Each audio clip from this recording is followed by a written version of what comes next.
Bison ఇది ఎలాంటి జంతువు అంటే తుఫాన్ని ఎదుర్కోవడానికి వెళ్తుంది.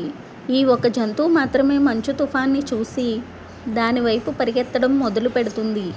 ఎందుకంటే దానికి తెలుసు ఆ తుఫాన్ని ఎంత త్వరగా ఎదుర్కొంటే అంతే త్వరగా ప్రశాంతమైన వాతావరణంలోకి వెళ్ళవచ్చు అని. బైసన్ దగ్గర ఆ తుఫాన్ను ఎదుర్కోవడానికి కావలసిన ధైర్యం ఉంది. బైసన్ టెంపరరీ డిస్కంఫర్ట్ని త్వరగా ఎదుర్కొని కంఫర్ట్ జోన్లోకి వెళ్తుంది. బైసన్ చూసి మనం ఏం నేర్చుకోవాలి అంటే ప్రాబ్లమ్స్ని చూసి భయపడడం కాదు, ప్రాబ్లమ్స్ని బలంగా ఎదుర్కోవడం నేర్చుకోవాలి. ప్రాబ్లమ్స్ని చూసి వాటి నుండి పారిపోతే అవి మన వెంటే వస్తాయి, కానీ ప్రాబ్లమ్స్ని ధైర్యంగా ఎదుర్కొంటే ఆ ప్రాబ్లమ్స్కి సొల్యూషన్ దొరుకుతుంది. మీరు ఎప్పుడైనా కష్టాల గుండా వెళ్తే ఈ బైసన్ స్టోరీని గుర్తు చేసుకోండి. ఒకవేళ గద్ద ఆకాశంలో ఎగరకముందే భయపడి ఉంటే అది ఎప్పటికీ ఆకాశంలో ఎత్తైన ప్రదేశానికి ఎగిరేది కాదు. ఫెయిల్యూర్స్ మనల్ని ఆపవు, కానీ మనం చేసే ఈ పని చేస్తే నేను ఫెయిల్ అవుతానేమో అనే భయం మనల్ని మనం అనుకునే పనుల్ని చేయకుండా ఆపుతుంది. అందుకే ఎప్పటికీ వైఫల్యానికి భయపడకు.